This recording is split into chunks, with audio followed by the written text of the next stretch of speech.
This channel does not promote any violent, harmful, or illegal activities. All content provided by this channel is meant for an educational purpose only.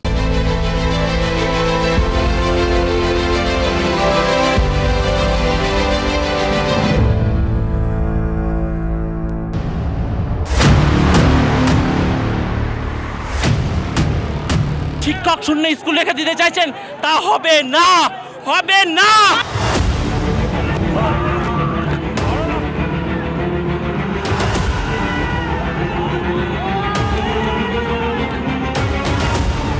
আমাদের একটা ন্যূনতম vacancy, আমার বাবা মারা অসুস্থ হয়ে যায়।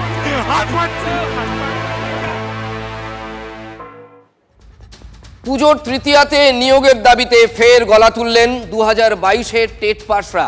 বাধা দিতেই পুলিশের সঙ্গে বেঁধে যায় ব্যাপক ধস্তাধস্তি।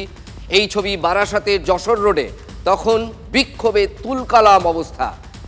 নিয়োগ আর কবে? যশোর রোডে 2022-এর টেট উত্তীর্ণদের আজকে জমায়েত ছিল।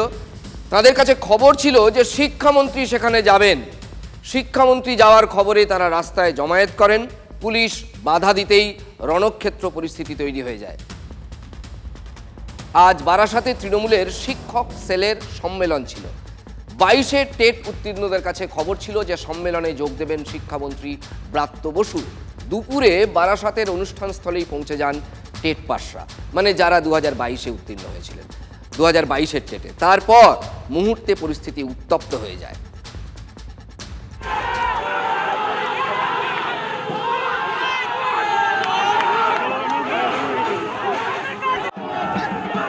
চূড়ান্ত ধস্তাধস্তি, চূড়ান্ত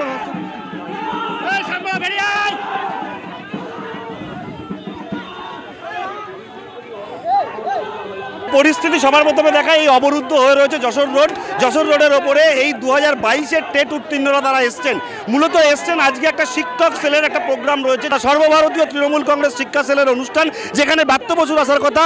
এই টেট উত্তীর্ণরা তারা ব্রাত্য বসুর কাছে আসছে। 50,000 ভ্যাকান্সি চাই, প্রচুর দিন ধরে বঞ্চিত হয়ে আছি আমরা, বয়স শেষ। রাজ্যে আপনারা দেখতেই পাচ্ছেন কিভাবে দুর্নীতি ছড়িয়ে গেছে। আমরা 2022 ন্যায্য টেট পাস, কোনো দুর্নীতি নেই, আমরা ভ্যাকান্সি চাই। ডিপিএসসি যেখানে এখনো রিপোর্ট দেয়নি, সেখানে এই একটা 50,000 51,000 ভ্যাকেন্সি বলে খাইয়ে দেওয়া হচ্ছে, এইটার কোনো মানে নেই। 50,000 শূন্য পদে অবিলম্বে আমাদের নোটিশ দিয়ে আমাদের নিয়োগ চাই। আর এক দুদিনের মধ্যেই হয়তো এটা বেরোবে। এটা পিছনে কি উদ্দেশ্য আছে আমি জানি না। হয়ে গেছে 2 সপ্তাহ, আজকে আমাদের ইন্টারভিউ নোটিফিকেশন চাই। আমরা ভিতরে শিক্ষামন্ত্রীর সাথে দেখা করব, দেখা করে তবে আজকে আমরা বাড়ি যাব। ব্রাত্য বসুর ছবি দিয়ে বলছে 2 দিন বলে 2 সপ্তাহ পার, শিক্ষামন্ত্রীর মিথ্যাচার। তারা বলছেন শিক্ষামন্ত্রী যে কথা বলেছেন সেটা মিথ্যাচার করা হয়েছে তাদের সঙ্গে। আজকে আমরা এখানেই বলে দেব, আজকে আমরা অনশন করব। আজকে শিক্ষামন্ত্রী বারবার ধরে আমাদের 11 তারিখে বসে 2 দিনের মধ্যে নোটিফিকেশন দেবে, 2 দিনের মধ্যে আমরা নোটিফিকেশন পাইনি। আমরা 8 বছর ধরে বঞ্চিত।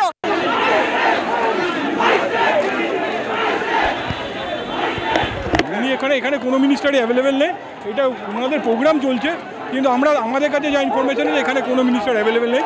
আমরা ওনাদের সাথে কথা বলছি, দেখছি আমরা কী করতে পারি। কিন্তু যদি শিক্ষামন্ত্রী আসেন সেক্ষেত্রে তো উনি ঢুকতে পারবেন না। উনি এখানে আসছেন, উনি ইউপিতে আছেন, উনি এখানে নেই, অ্যাভেলেবেল নেই, ওনার আসার কোনো এখানে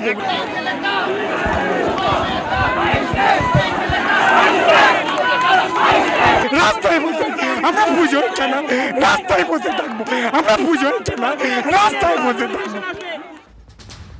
শিক্ষামন্ত্রী ওই সম্মেলনে যাননি, তবে সম্মেলনে যোগ দিতে গিয়েছিলেন তৃণমূল সাংসদ, বর্ষিয়ান সাংসদ সৌগত রায়, আর এক বর্ষিয়ান সাংসদ, শাসক দলের বিধায়ক, তিনি সাংসদ নন, তিনি বিধায়ক, এবং বিধানসভায় দলের মুখ্য সচেতক নির্মল ঘোষ। দুজনের গাড়ি সামনে পেয়ে আটকে দেন বিক্ষোভকারীরা। প্রশ্ন একটাই, নিয়োগটা হবে কবে?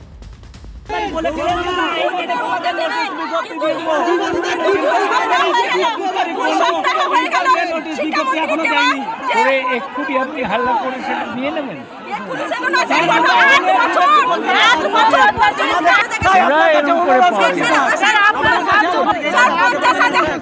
দেখা যাবে, আমি জানি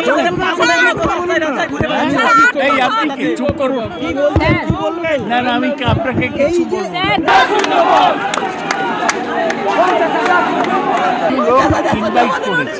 আমি তাদের একের পর এক পরীক্ষার্থীরা তারা বারবার আবেদন জানিয়ে এসেছেন, কিন্তু কোনো অবস্থাতেই তাদের গাড়ির সামনে থেকে তোলা যাচ্ছে না। পুলিশের তরফে চেষ্টা চলছে এই নির্মল ঘোষ, সৌগত রায়ের এখান থেকে নির্বিঘ্নে বার করে নিয়ে যাওয়া। ওদের বিরুদ্ধে আমার কোনো বক্তব্য নেই, বিক্ষোভকারীদের ওদের বিরুদ্ধে আমার কোনো বক্তব্য নেই। ওদের অভাব আছে, অভিযোগ আছে, ওরা করছে, করুক না, 100 বার করুক।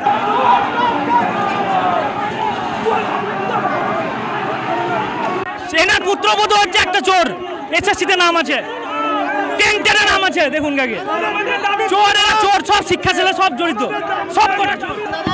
আপনি কি মুখ্যমন্ত্রীকে জানাবেন? নিশ্চয়ই জানাবো। এই যে আমার গাড়ি আমি জানাবো না, আমি ওদের বললাম তো, তোরা এর মধ্যে আমার অফিসে এসো, আমি তোমাদের সবটা দেখে যা কাগজ বলবো আমি পাঠিয়ে দেবো। দুবার এসছে, আমি দুবার পাঠিয়েছি। তাদের দাবি অবিলম্বে এই পরীক্ষার নিয়োগ বার করতে হবে, নিয়োগ দিতে হবে, এবং সেই দাবিতে তারা রাস্তার উপরে শুয়ে পড়েছেন। পুলিশের তরফে চেষ্টা চলছে। এরা আন্দোলন করছে, এরা আন্দোলন করতেই পারে, এদের তো নিয়ম যা আছে, করুক আন্দোলন, কিন্তু এইভাবে মানুষকে আটকে রেখে রাস্তাঘাট বন্ধ করে এটা আন্দোলন নয়। এরা যা পারে করুক, এই নিয়ে আমার কোনো, এদের বিরুদ্ধে আমার কি পুলিশকে কোনো নির্দেশ না, না আমার কাছে করুক নির্দেশ নেই।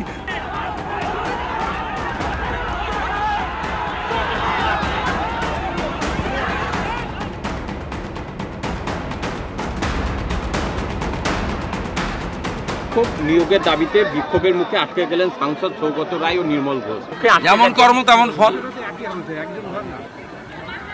যেমন কর্ম তেমন ফল। গোটা রাজ্যের যুবক সমাজ, শিক্ষিত যুবকরা ফুঁসছে, যে কোনো সময় বিস্ফোরণ হবে। শিক্ষকদের অনুষ্ঠান, সেখানে একদল শিক্ষক একটা বিশৃঙ্খলা তৈরি করে সেটাকে ভাঞ্চাল করে দেবে, এটা বোধহয় উচিত নয়, অনুচিত। এবং এটা করছে কিছু আল্ট্রালেফট, লেফট এবং বিজেপি সমর্থিত কিছু লোকজন। তুমি দেখতে পাচ্ছ রাস্তা এখন সচল করছে পুলিশ, কারণ একটু আগে পর্যন্ত সময়কালে বিধায়ক এবং সৌগত রায় সাংসদ দুজনে মিলে আটকে পড়েন, তারা অনুষ্ঠানে কার্যত ঢুকতে পারেননি। আমরা শান্তিপূর্ণভাবে আন্দোলন করছিলাম, ওনারা আমাদের হঠাৎ করে লাঠি নিয়ে তারা শুরু করলেন, তারপরে যেভাবে পেরেছেন ওনারা আমাদেরকে মেরেছেন, আমরা জানি না। আমি কোনো উপায় পাচ্ছি, আছে যেই ভ্যাকেন্সি আমাদের জন্য বেরিয়েছে, আচ্ছা হয়তো বাড়ি রেলে কি অবস্থা হবে, এটা জীবন জানি না। আমাদের উনি স্বেচ্ছা মৃত্যু দিয়ে দিক, আমরা আর পারছি না। যশোর রোডে 2022-এর টেট পাসরা তাদের জমায়েত ছিল, সেখানে তুলকালাম পরিস্থিতি আপনাদের দেখালাম। তাদের দাবি একটাই, দ্রুত নিয়োগ দিতে হবে। আবার আজই 2023 সালের টেটে পরীক্ষার রেজাল্ট বেরোলো। প্রাথমিক শিক্ষা পর্ষদ আজকে রেজাল্ট প্রকাশ করেছে, সন্ধ্যে বেলা থেকে সেই রেজাল্ট ওয়েবসাইটে দেখাও যাচ্ছে। 2023-এর টেটের ফল প্রকাশ হলো। 2023-এর টেট পরীক্ষার্থী 2,73,147 জন। এটা পরীক্ষার্থীর সংখ্যা মোট বললাম। 2023-এর পরীক্ষায় উত্তীর্ণ হয়েছেন 6,754 জন। সরকারের ওপর কিন্তু নিয়োগের চাপ বেড়েই চলেছে। তার কারণ আগে যারা পাশ করে বসে আছেন তাদের চাকরি হয়নি, আবার একদল পাশ করলেন নতুন। একদল মানে যারা 2022-এর টেট উত্তীর্ণ তারা বসে আছেন নিয়োগের অপেক্ষায়, আর একদল পাশ করলো আজকে নতুন করে 6,754। তাহলে একটা হিসেব আপনাদের দেখাই। 2022 সালে টেট পাশ করেছিলেন 57,000 জন, আর 23 সালে পাশ করলেন, আজকে যে রেজাল্ট বেরোলো সেই অনুযায়ী 6,754 জন। মোট যোগ্য চাকরি প্রার্থীর সংখ্যা টেটের ক্ষেত্রে বলছি 63,754। 22 আর 23 মিলিয়ে মোট পাশ করা চাকরি প্রার্থী 63,754 জন। আর চাকরি কত, মানে পসিবিলিটি কত? নিয়োগের শূন্য পদে অর্থ দপ্তরের প্রস্তাব হচ্ছে যে 13,421টি পদে নিয়োগে অনুমোদন দেওয়া হয়েছে। তাহলে 22 আর 23 মিলিয়ে চাকরি প্রার্থী 63,754 জন। আর চাকরি আছে আমরা ধরে নিচ্ছি, যেহেতু অনুমোদনটা দেওয়া হয়েছে, না হওয়া পর্যন্ত হলেও আমরা বলতে পারবো না, কারণ অতীতের অভিজ্ঞতা ভালো নয়। অনুমোদন দেওয়া হয়েছে 13,421টি পদের। 12 সালের আগে প্রাথমিক শিক্ষকদের টেট পাস করতেই হবে। টেট উত্তীর্ণ না হলে পরীক্ষায় বসতে হবে প্রাথমিক শিক্ষকদের। সুপ্রিম কোর্টের নির্দেশের পর তৎপর পর্ষদ। জেলায় জেলায় প্রাথমিক শিক্ষকদের নিয়ে তথ্য তলব করছে পর্ষদ। 2012 সাল থেকে রাজ্যে চালু হয়েছে টেট পরীক্ষা, তাহলে তার আগে নিয়োগ পাওয়া প্রাথমিক শিক্ষকদেরও পরীক্ষায় বসতে হবে কেন?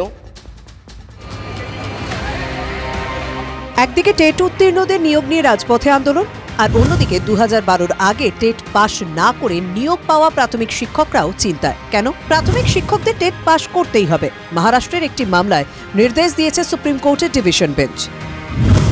শীর্ষ আদালতের নির্দেশ, দেশের সমস্ত প্রাথমিক শিক্ষককে টেট পাশ করতেই হবে। আগামী 2 বছরের মধ্যে করতে হবে প্রাথমিক টেট পাশ। পদোন্নতির জন্য টেট পাশ বাধ্যতামূলক। 5 বছরের কম চাকরি থাকলে টেট উত্তীর্ণ না হলেও চলবে। টেট যদি পাশ না করেন বা পরীক্ষায় বসতে না চান তাহলে ছাড়তে হবে চাকরি, কিন্তু অবসরকালীন সমস্ত সুযোগ সুবিধা পাবেন। নির্দেশ সুপ্রিম কোর্টের। তখন কিন্তু আমরা আমাদের যোগ্যতার প্রমাণ দিয়ে এইখানে এসছি। এখন এই পরীক্ষাটা যদি আমাদের প্রমোশনের পরীক্ষা হতো সেক্ষেত্রটা অন্যরকম, কিন্তু যোগ্যতার প্রমাণ দিতে আজ এই 22-23 বছর চাকরির পরে এইটাকে আমি অনৈতিক বলে মনে করি। আইনি লড়াই, শিক্ষকরাও লড়বে, সঙ্গে সঙ্গে তারা পরীক্ষা দিতেও প্রস্তুত, সব রকম প্রস্তুতিও তারা নিচ্ছে এবং সমস্ত শিক্ষক সংগঠন একত্রিত হয়ে আইনি পথে কিভাবে আইনি পথে লড়াই করা যায় সেদিকেও তারা হাঁটছে। রাজ্যে এই মুহূর্তে প্রাথমিক শিক্ষক প্রায় 1.5 লক্ষ। সুপ্রিম কোর্টে রিভিউ পিটিশন করুক রাজ্য, দাবি প্রাথমিক শিক্ষকদের একাংশের। ইতিমধ্যে সুপ্রিম কোর্টে গিয়েছে কেরল, তামিলনাড়ুর মতো রাজ্য। আদালতের মতো রায় দিয়েছেন, সেটা পার্সপেক্টিভ কী ছিল, প্রিভিউ কী ছিল সেটা দেখার মতো। আমরা তার বিরুদ্ধে প্রিভিউ পিটিশন দাখিল করছি। আমরা নিখিলবঙ্গ প্রাথমিক শিক্ষক সমিতি রাজ্য কমিটি আমরা রিভিউ পিটিশন দাখিল করছি। তার বর্তমান পরিস্থিতিতে, সরকারের পরিস্থিতি, শিক্ষকদের কি বর্তমান পরিস্থিতি সব কিছু জানিয়ে আমরা রিভিউ করব। সুপ্রিম কোর্টের নির্দেশের পরই তৎপর পর্ষদ। জেলায় জেলায় প্রাথমিক শিক্ষকদের নিয়ে তথ্য তলব পর্ষদের। কতজনকে টেটে বসতে হবে, কবে জয়েনিং, কবে অবসর, জেলা থেকে 15 দিনের মধ্যে তথ্য তলব প্রাথমিক শিক্ষা পর্ষদের। একদিন আগে আসা একটি রায় সেই অনুযায়ী নোটিশ হয়ে যায়। তার কারণ তারা মনে করছেন যে এই টেট কন্ডাক্ট করলে হয়তোবা বেশ কিছু ক্যান্ডিডেট মানে শিক্ষক তারা হয়তো টেট পাস করতে পারবেন না, তাদের ছেটে ফেললে তাদের আরো কম এই আর্থিক দায়ভার নিতে হবে। ফলে এই হতে পারে বিভিন্ন ইন্টেনশন থাকতে পারে। জানো তো কোনো অন্যায় করিনি এবং বিচার ব্যবস্থা সঠিক সিদ্ধান্ত।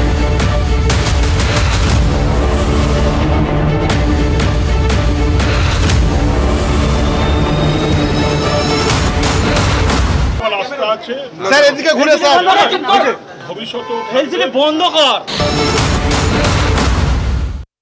জানো তো কোনো অন্যায় করিনি এবং বিচার ব্যবস্থা সঠিক সিদ্ধান্ত।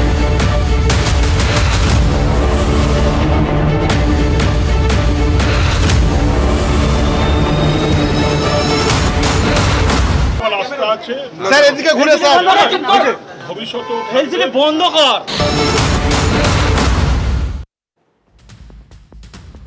আপাতত স্বস্তিতে রাজ্যের কারামন্ত্রী চন্দ্রনাথ সিনহা। শিক্ষক নিয়োগ দুর্নীতি মামলায় স্বস্তি চন্দ্রনাথের। আপাতত কিন্তু অন্তর্বর্তী জামিন বহাল থাকলো আদালতে। মন্ত্রী চন্দ্রনাথ সিনহার অন্তর্বর্তী জামিন বহাল থাকলো। 25-26 সেপ্টেম্বর ফের সিজিওতে তাকে হাজিরা দিতে হবে। বিচার ব্যবস্থার প্রতি আমার আস্থা আছে এবং ভবিষ্যতেও থাকবে। এবং আজকে আপনারা নিজেরাই শুনলেন, জানো তো কোনো অন্যায় করিনি। For the purpose of cooperation of investigation ওনাকে 25 তারিখে এবং 26 তারিখে সকাল 11টার থেকে 5টার অবধি থাকতে হবে ইডি অফিসে। এবং এই ফর দি এর ইনভেস্টিগেশনের বা ইন্টারোগেশনের পরে যদি ইডি অথরিটির মনে হয় যে এর পরে ওনার ফার্দার ইন্টারোগেশনের প্রয়োজন, তাহলে সামান দিয়ে ওনাকে ইন অ্যাডভান্স জানাতে হবে। তদন্তকারী এজেন্সি কেন্দ্রের যদি কখন শীত ঘুমে চলে যায়, আবার ভোটের আগে যখন প্রধানমন্ত্রী এসে ভোট বলেন তারপরেই জেগে ওঠে, এটা তো মহামান্য বিচারকেরও তো তার সন্দেহ হয়েছে। আমার মনে হয় ইডির উচিত আপার কোর্টে যাওয়া। আইন নিশ্চয়ই আইনের পথে চলবে, কিন্তু আইন যদি রাজনৈতিক লাইনে চলে তো সেই জায়গাটাতে কোর্ট ধরে ফেলছেন সেটা। আমার মনে হয় ইডির উচিত আপার কোর্টে যাওয়া। জ্ঞানত কোনো অন্যায় করিনি এবং বিচার ব্যবস্থা সঠিক সিদ্ধান্ত দেখবো। নিমতিতা স্টেশনে বিস্ফোরণে বেকসুর খালাস 3 অভিযুক্তই, দোষী প্রমাণ করতে পারল না এনআইএ। 2021 সালে নিমতিতা স্টেশনে বিস্ফোরণে জখম হন রাজ্যের তৎকালীন মন্ত্রী জাকির হোসেন। রেল পুলিশের থেকে তদন্তভার সিআইডি হয়ে এনআইএর কাছে যায়।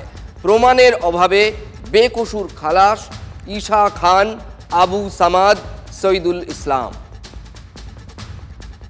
এদের সরাসরি যোগ বোঝানো যায়নি, কেবলমাত্র অ্যারেস্ট করার জন্যই অ্যারেস্ট করেছিল।